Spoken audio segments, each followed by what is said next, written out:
I just want to move on to two key factors, and I think one of these two key factors are stopping people actually planting churches that plant churches.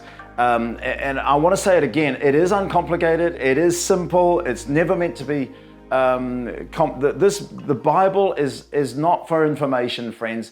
The Bible is always for transformation, it's always to be able to do it, and Jesus gave the Great Commission and the Great Command not only to pastors and leaders, but he gave it to every person who names the name of Jesus. This is our mandate. This is our command. Love the Lord your God with all your heart, mind, soul, strength. Love the neighbor as yourself. That's for all of us. It's not just for a select and elect few. But I want to talk about two key factors because this is so important that are in our whole process of planting churches. Number one is sustainability. Sustainability. I hope I spelt that right. The second factor is expectations. Expectations. Two key factors.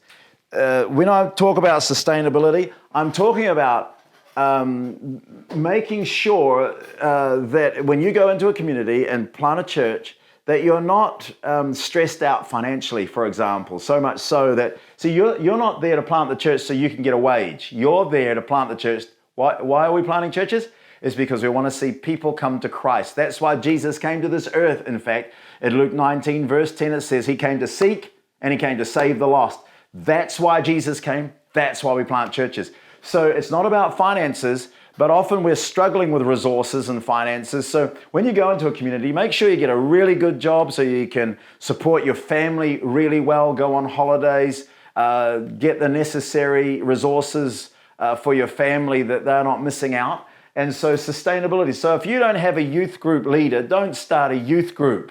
Make sure you're praying in a youth group leader. So you might be bivocational. You might have, work a day a week in a church. You might work full-time in a secular employment so as you're pastoring the church. And that might last for many, many years. Just make sure that it's sustainable for you. So if you're going to do this for 10 years, think 10 years and think, could I do this sustainably? Okay, maybe you need to cut some programs. Maybe you need to cut some events that you're doing. It's just stressing you out. So make sure it's sustainable, because if you have 30 or 40 people, that is great.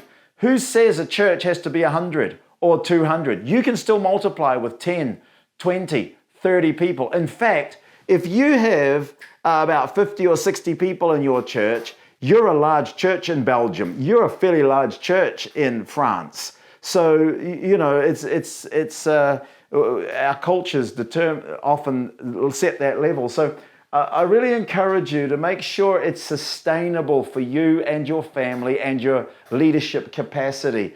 And so, don't stress yourself out. Just make sure it's going to be able to last the distance for many, many years.